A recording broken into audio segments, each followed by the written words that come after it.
Hi, I'm shooting this little video today because we're getting an awful lot of questions about CBD oil. And this product right here is one example. I want to kind of just give a little conversation with you about what it is because we are getting a lot of questions, and hopefully you can find this little video helpful if you're considering taking CBD products. Basically, CBD is an abbreviation of the word cannabidiol, and it is a product that comes from hemp. Of course, hemp is in the same family as marijuana, but it contains much less of the psychoactive chemicals that are in marijuana. So it has had somewhat a controversial start, but it's actually been around and known about for a long time. It's just recently been legal to sell products containing CBD oil in Indiana.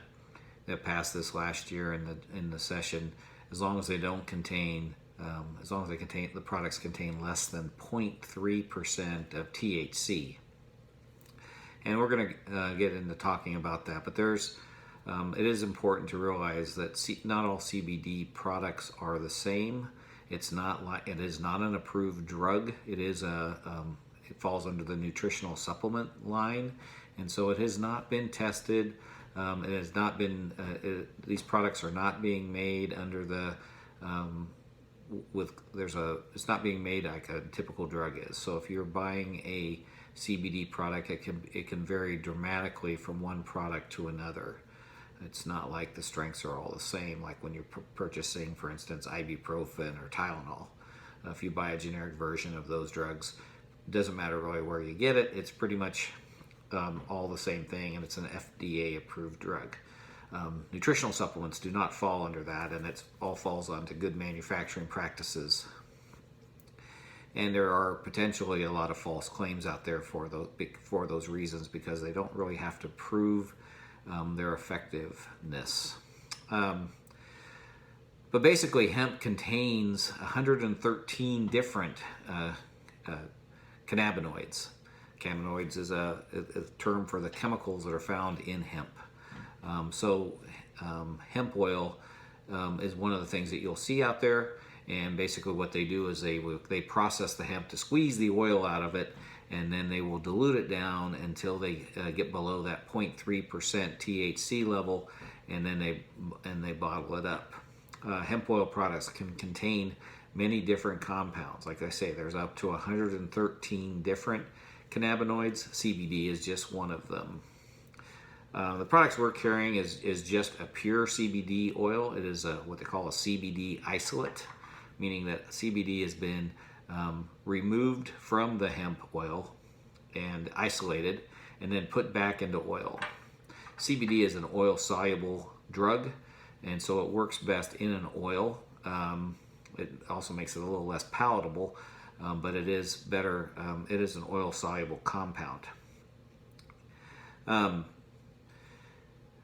That being said, what are people using CBD oil from? You may have heard lots of claims. That seems to be the buzz right now. Everybody is talking about it, but it seems to be helping an awful lot of people with anxiety, muscular sclerosis pain, epilepsy, nerve pain in general. People tend to get some pretty significant relief with CBD. It also has been shown to be a pretty potent anti-inflammatory, so people with arthritis symptoms are taking it. It seems to improve the pain tolerance. It's not so much a painkiller. It does not work like an opiate. It does not work on those pain receptors at all, but it tends to make people tolerate their pain levels better. I think one of the best things is it basically has a calming effect. It basically takes the edge off without causing sedation. CBD does not bind to a specific receptor site. It actually works in the body on anxiety and pain by keeping naturally occurring neurotransmitters around longer on a receptor site. The particular one of interest is a neurotransmitter called anandamide, and that basically is the bliss transmitter, and so it causes a calm or good feeling. And so CBD works by preventing the breakdown of anandamide and keeping it around longer. So how do you use it? Well, the most common way is an oil. and they use it sublingually. And the reasons for that is CBD. When you swallow CBD, it gets in the stomach and it gets absorbed. And everything that gets absorbed out of the stomach or intestines goes straight to the liver. They call that first pass metabolism. And what happens is the liver pretty much breaks it down right away before it even has a chance to really get in the bloodstream.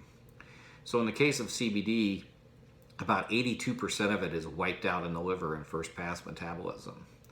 But so a more effective way of getting it in the system and a safe way is sublingually, basically putting it under the tongue and in the mucosa inside the mouth will absorb that oil in over time, and you get about 40% of it absorbed sublingually, whereas what you swallow you're only going to absorb about 18%. The combination of the two, of putting it in the mouth and holding it as long as you can and then slowly swallowing it, you can get probably close to a 50% absorption. The products that we carry are coming in 3 different strengths. They have a 250 milligram, a 500, and 1,000 milligram. And that's how much CBD is in this whole bottle. So when you do a dose of CBD, you're squeezing the bottle and you're drawing it up in a dropper like that. And as you can see there, it is about half full. That is about 1 milliliter. If you take the 500 milligrams and divide it by 30, that's how many doses are in this bottle, you come up with about 16 milligrams. So when you do a dose of a 500 milligram, you're basically getting a 16 milligram dose. You're going to absorb about 8 milligrams of that. If you were to straight swallow it, you're going to absorb about 3 milligrams of that. So there's kind of the difference of what this is. You will see products out there that are in pill form. There again, if you swallow it, you're going to have to take a much higher dose to get past that first pass metabolism. And this is a relatively expensive compound, so getting it absorbed sublingually seems to be the better route. There's also some topical pain products that are coming out that you may see. The most important thing there is anything that you put on your skin, you might want to make sure that skin area is clean. Your skin does a really good job of repelling water and dirt, but it does not repel oils. So when you put an oil on your skin, anything else that's on your skin is going to get absorbed with it, and it's a good way of taking in toxic chemicals that you didn't really intend to into your body. So make sure if you do buy a product or you're applying it to an area that you are cleaning, and the area should be clean and dry before you put the topical product on. So what we recommend as far as dosing goes is most people, a lot of people get a lot of relief from the 500 milligram concentration, and patients with severe neurological issues, problems, or pain, severe pain, may need the 1,000 milligram strength. The 250 milligram strength makes you usually have to use it more often, and it is an option, but it really is not a good option for an adult with much pain level. When you dose CBD, you do it backwards from other types of things that you would think about. Most pain, for instance, is you start with a low dose and they increase it if they need to over time. To make CBD effective, we do it the opposite. You actually do like a double dose initially. So we do it like a twice a day dosing is what we recommend. And you do that for anywhere from 7 to 14 days. And then once you feel like you've had pretty good symptom relief, you can then back it down to once a day. I kind of recommend doing it after you brush your teeth. This is an oil that contains peppermint, has a little bit of peppermint in there, but it is an oil. And I think that if you have you brush your teeth, you got a nice minty taste going on in your mouth. You put this under the tongue and just hold it in your mouth for 2 minutes. As you hold it in your mouth, you're going to start getting saliva eventually, and you're going to taste it up on your tongue, and eventually you're going to be swallowing it, and that's fine. But if you do it twice a day, do it after you brush your teeth. Don't have anything to drink for 20 minutes or so, because any of that oil that you can absorb in the mouth is going to give you better results.